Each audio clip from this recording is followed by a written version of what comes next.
when did I first meet you? I think 2016, like summer. Yeah. Yeah, I remember I had just discovered Know Your House. Know Your House. That was one of the first ones, and then I also discovered I don't know. I think it was Home. Yeah. But Don't Explain just came out. Yeah.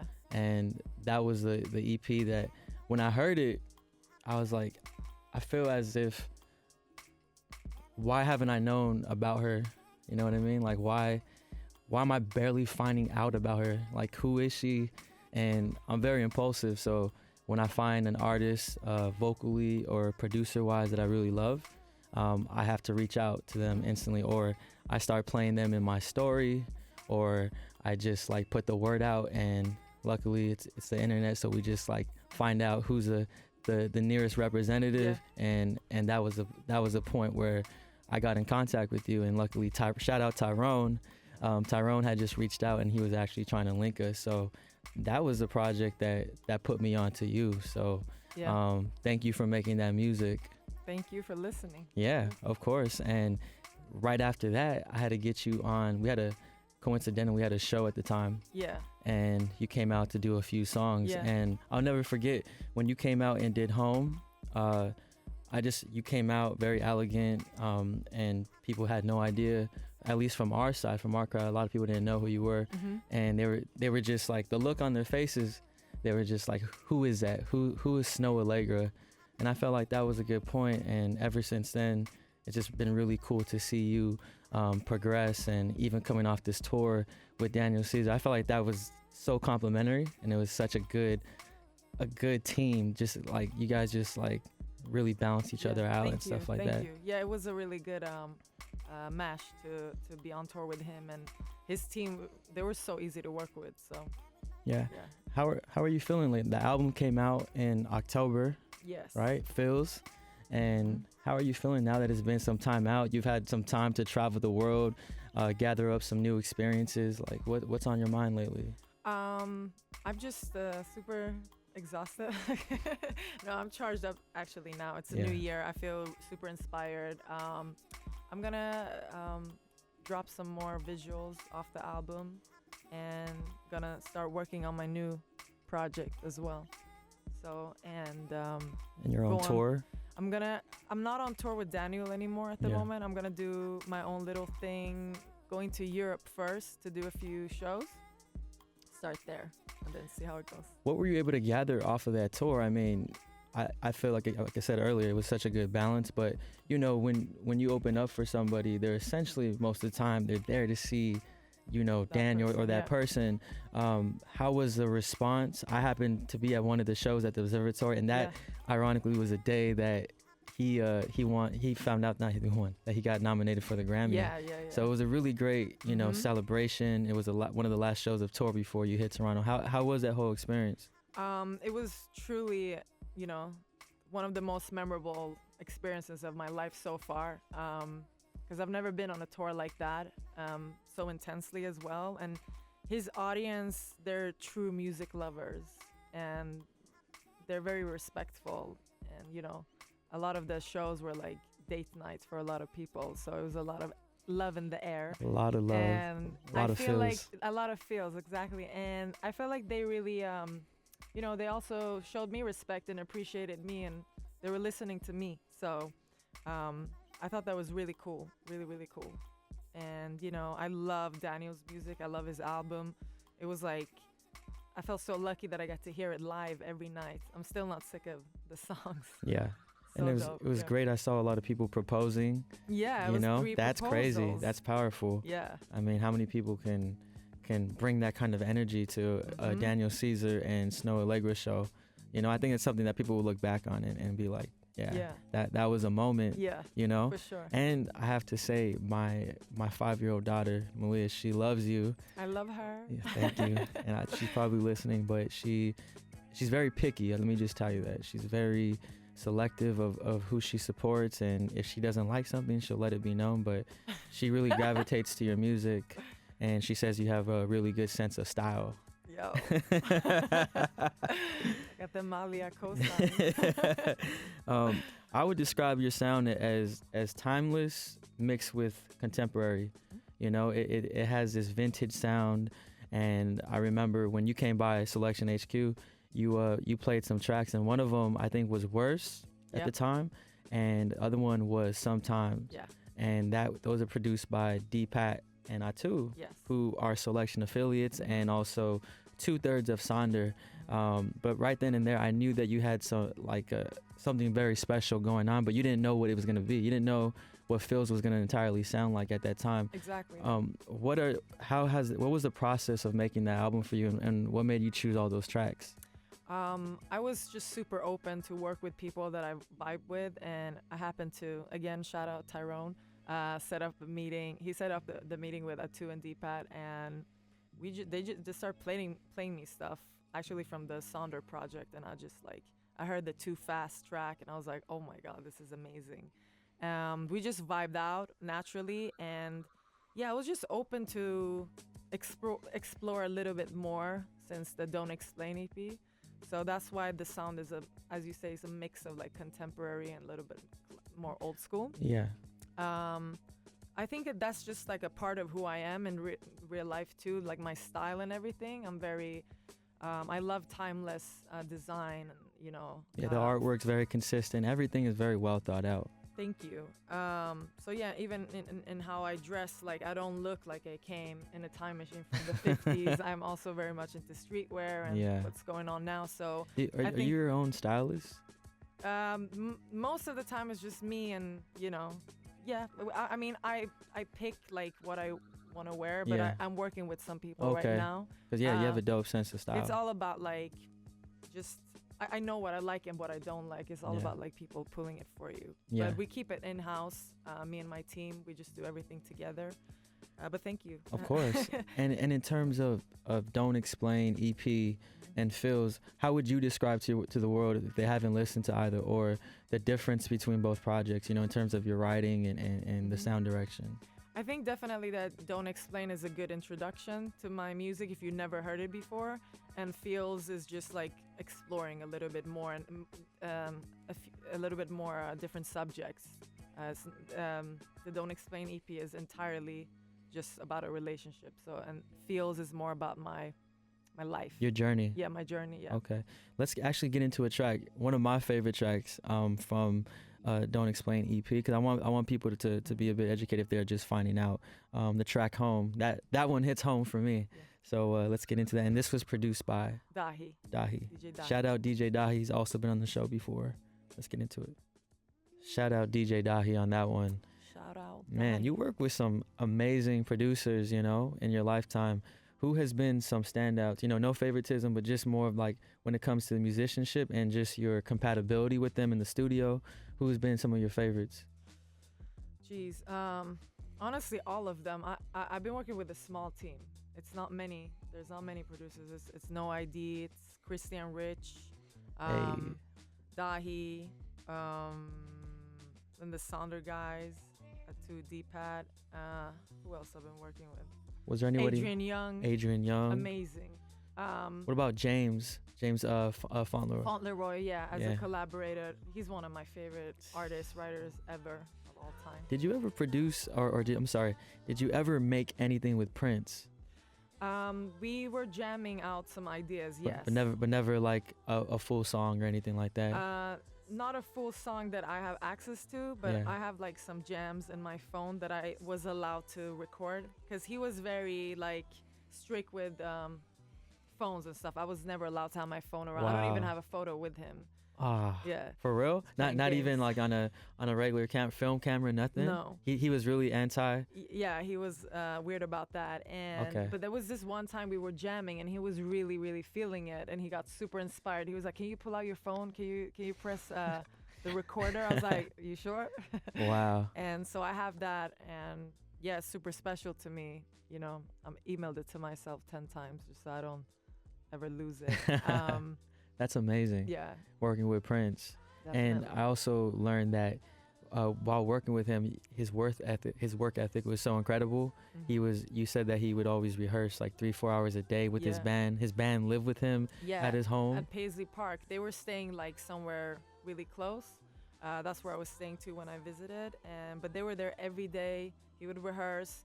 He would film his rehearsals. You know, they were practice everything, the light, the performance, everything, the mix of the shows and all of that. And he was, yeah, a perfectionist. And that was definitely, you know, something I will take away and look up to forever, you know, that work ethic.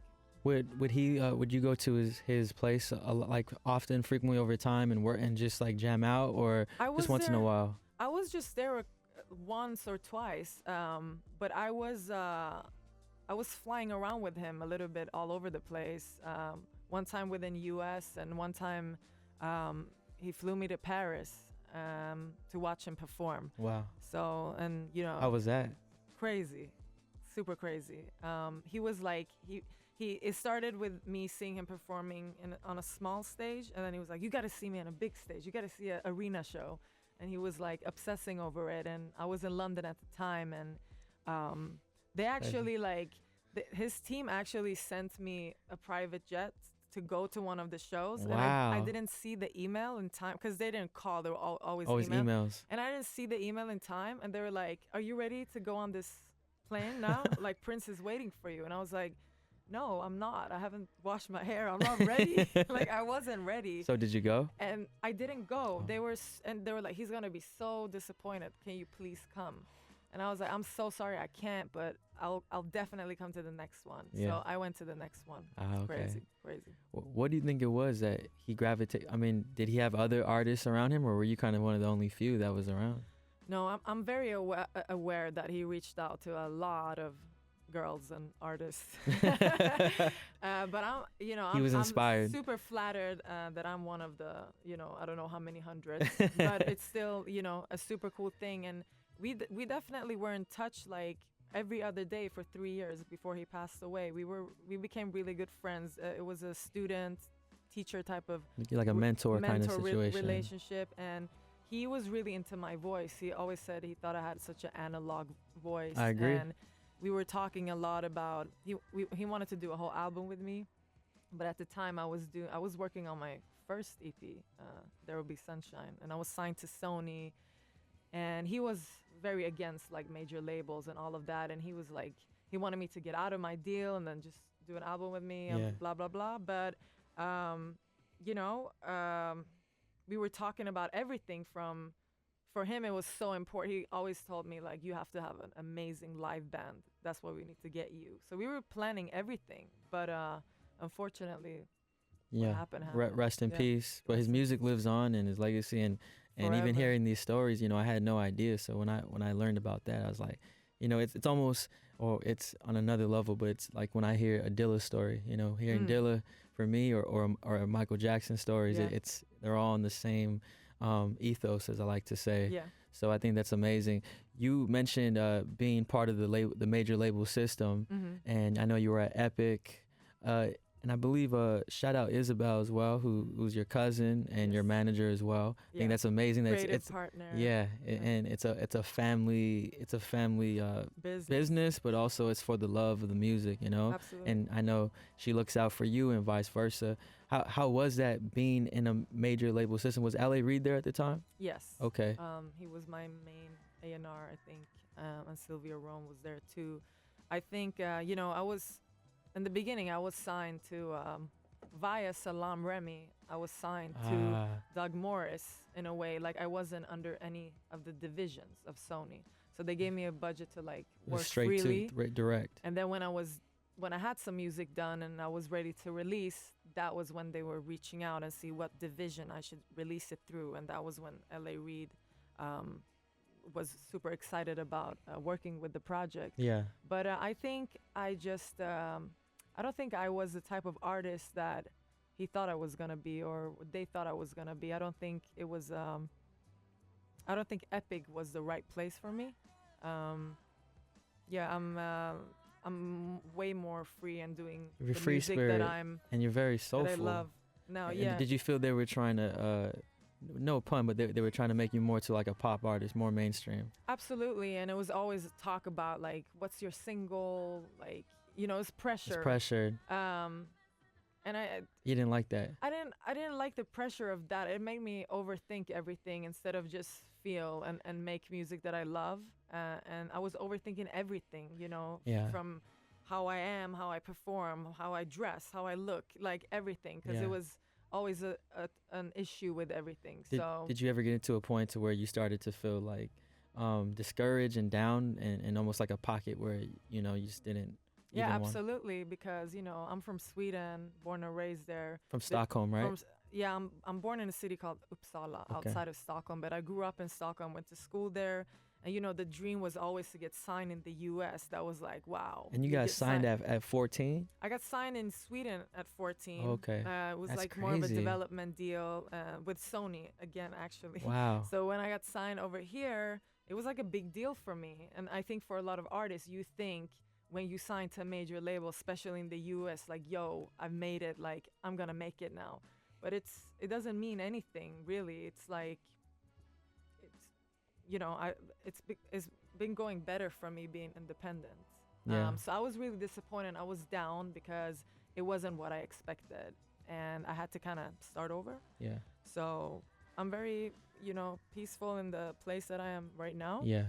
Let's see what happens. I find it intriguing, and I actually want to talk about it more because we're independent. So Yeah. I always have questions for people who have been through it. Everyone has their own journey. I feel the major system is built for certain artists, and it's not, you know, and you're, you know, an example of one that you're a free spirit, as I like to say, and you're very liberal and very in control of your music, your masters. And being that you were signed at such a young age or in that development label, I don't know. I feel like in order to be successful or to have longevity in this music industry, you got to kind of be built for it. But it's not something, I mean, you can be taught and you can have people around you, but sometimes people mentally, you know, adapt or don't adapt to it. And I think it's cool that you are still here for being a part of this so long, because it'll eat you up if you let it, you know? Yeah. What I think a lot of people in my position would have given up a long time ago. You know, if people really knew my story, they would be like, damn, like, respect that you're still doing it. Oh, respect. But what was it that, let me ask you, what was it that kept you driving despite that adversity that you felt and that you went through from such a young age, you know? I think I have an outwardly love for music. I don't think there's anything that makes me feel or touch me as much as music does. And the feeling, you know, especially now where I got to be on tour and got to experience to perform for like a real big audience and stuff, it's a spiritual experience for me. I get so emotional by performing and feeling the energy from the crowd. Like, there's nothing else I wanted to do. Music has truly been my first love since I was like 7 years old. Yeah. I think it made me, I don't know, the way it touched me was so extreme. I was like, this is a purpose for me. I have to make music. I have to do this. Wow, that's a blessing to be able to discover your gift and your calling at 7 years old. That's crazy. I mean, there's people that are, you know, well in their 20s, 30s that I know, even beyond, that still haven't found their calling. So that's a blessing, you know. And I wish. Definitely, I see it as a blessing for real, and I don't take it for granted. And I know my voice is a gift, and I really try to take care of it a lot, because I also have, you know, I notice, like, you can lose your voice. Like, I've lost my voice for long periods of times. Even like this past year, I lost it for 6 months. That's why I was really late and behind with my album. With Feels, I couldn't record some of the songs, but I really, you know, after that, I never take it for granted. You know, I really try to take care of my voice. Yeah, and for the listener, or for those viewing, if you haven't found your calling, just keep digging and just be persistent with it. It's okay to not know what you want to do. You know, I always tell that to people. I meet a lot of people, they're, you know, in their 30s, they still don't know what they want to do, and it's okay. It's a journey. Absolutely. And if you know, that's cool too. Yeah. So. It's never too late. No. I will say that. Let's talk about Sometimes and even having Logic on this track. What was it like working with Deepak and Atu in the studio and developing this song, and what does this song mean to you? This was one of the first songs we did in the studio. That's where I was like, damn, these guys are dope. We were just vibing. Usually takes long for me to write a song, you know. It could take a few days, especially with the lyrics. But this one, and I usually don't fully write my songs in the studio. I prefer to write them at home. I just do melody ideas in the studio. But this one I wrote in the studio, and I recorded it right there and then. And it was a shorter version in the beginning, and then Logic jumped on it. Did was he in the studio? Like, because I know, shout out No I.D, my brother. He's also been on the show before. I know you guys all record in the same compound studio. Yeah. It's so let's actually talk about Artium. Artium is it's yourself, Common. One of the times I remember Common was in there. No I.D, Cocaine 80s. Cocaine 80s. James Janae. Butler, yeah. And Vince Staples. It's a crew, and I think a lot of people don't even know about that because it's like pretty low key unless you dig and do your research. But it's an amazing collective of artists. Yeah. And I know you guys are having sessions separate times. So was Logic? Did he happen to be in the studio, or did you send it to him and say, "Hey, I want you on this track"? Yeah, he was in the studio recording his own stuff, and he came up to me and we're talking about, because he did the home remix too. And he was telling me how he heard Home out when he was out somewhere with his wife, and he recognized the beat because I think Dahi had sent him that beat before. He sent it to me, and he was like, I recognize this beat. And then he heard the song and he loved it, but he didn't know it was me, so he Shazammed it, and he was like, yo, it's Snoh. And so he really loved Home, and so I met him in the studio, and he was like talking about doing something, and he wanted to do something on Home. And so I sent him Home and Sometimes. And I was like, what do you think? And he liked both of them. So he laid something on Sometimes. And I really love his verse on that. Yeah, no, he did. He killed it on that. And you said usually you write on your own time. When it comes to collaborating with artists, do you feel being in the studio with them is a lot more helpful or do you just prefer to cut things on your own? Because some people, like I know Genuine, I remember one time he came on, he told me, he's like, yo, no one but me and my engineer could be in the studio. Or I know Bryson Tiller, he likes to cut, it's just him and his engineer. He kicks everyone out the room. What's your process like when you record? Yeah, I think when I'm recording my master vocals, that's the same for me. I don't like anyone in there. It's very personal. Yes. But when we're creating, and if I'm in the studio with an artist, it's okay. Like, it's okay to have people. I think it's more for rappers because it triggers them to perform better. They love to have so many people in the studio, and it's just, I just think it's a personal thing. It varies, but it varies. I like my privacy. But yeah, if I'm jamming out melodies, I'm cool. It can be how many people as possible in the studio. It's like, it's fun. Sometimes it becomes like a vibe. Everybody's jamming out. So obviously, late, or I'm pretty sure the whole year, No I.D was working on Jay's 444. Did it just kind of come together? Obviously he's family to you. Did No I.D, did you ask him to executive produce the album, or did he just like say, hey, I want to do this, I want to be a part of this whole project? For my project? Yes, for Phil's. He was also executive producing Don't Explain.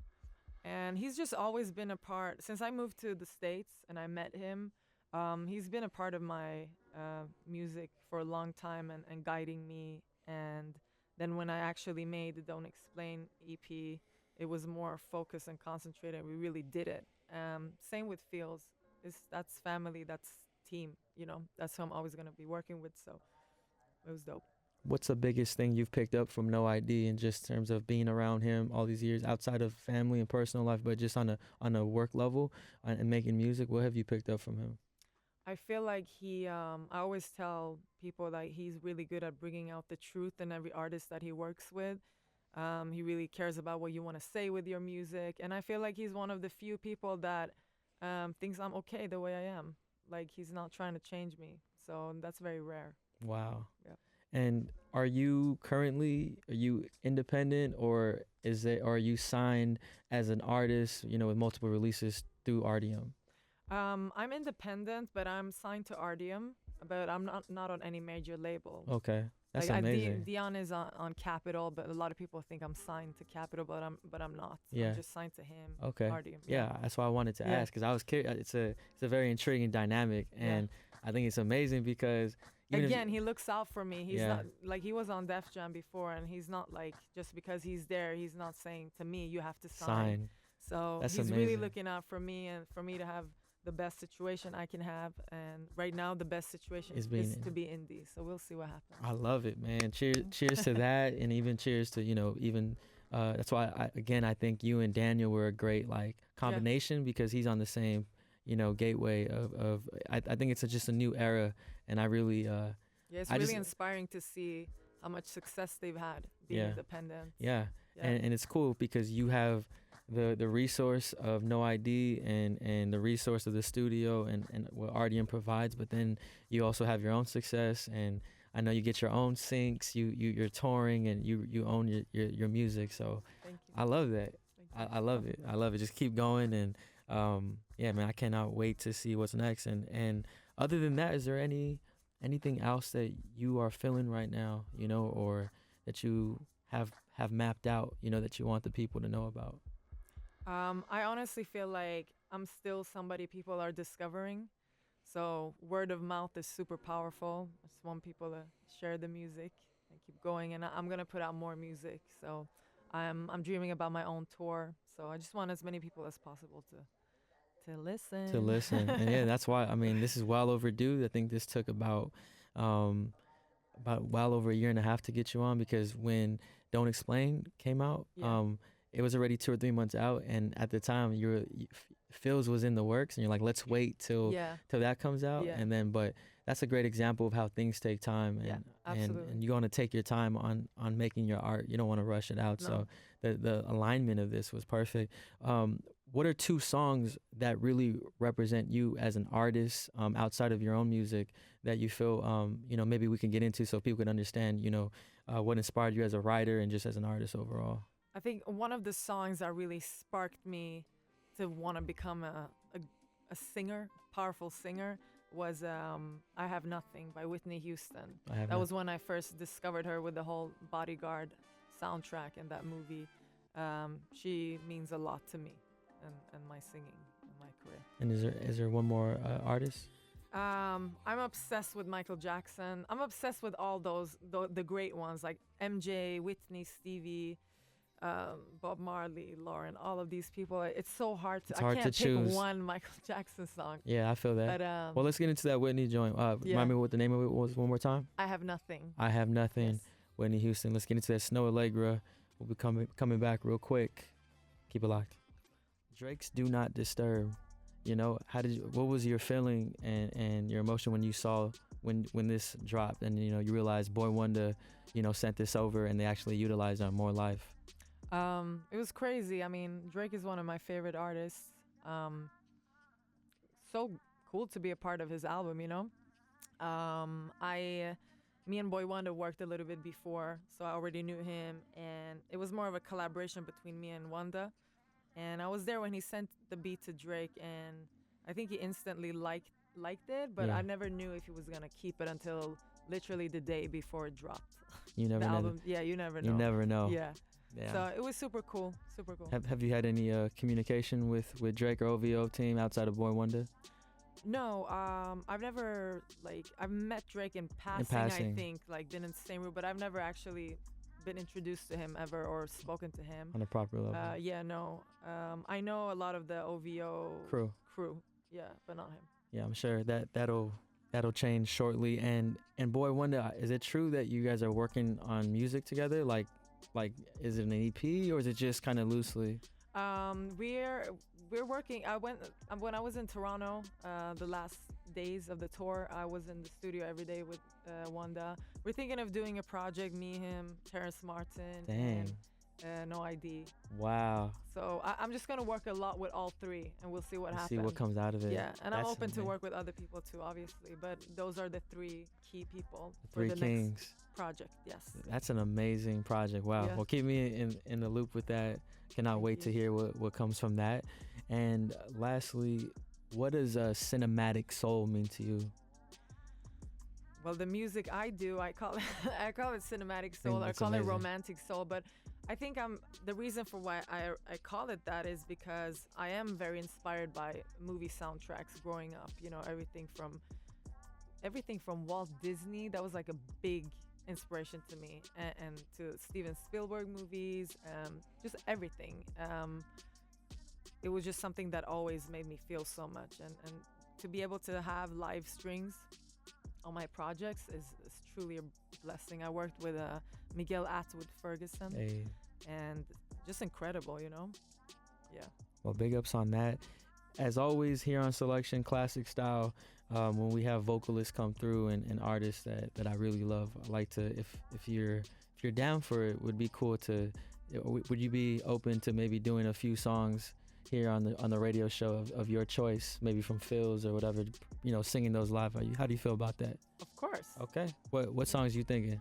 I'll do Fool for You and Nothing Burns Like the Cold. Okay. All right. Well, let's get into it. And again, thank you for coming on.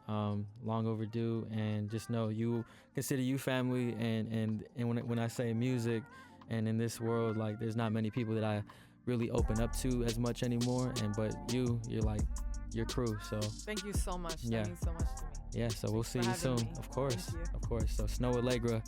All right. Much love. Much love. Phil's out right now. Beats One Soulection. Go get it. Yep.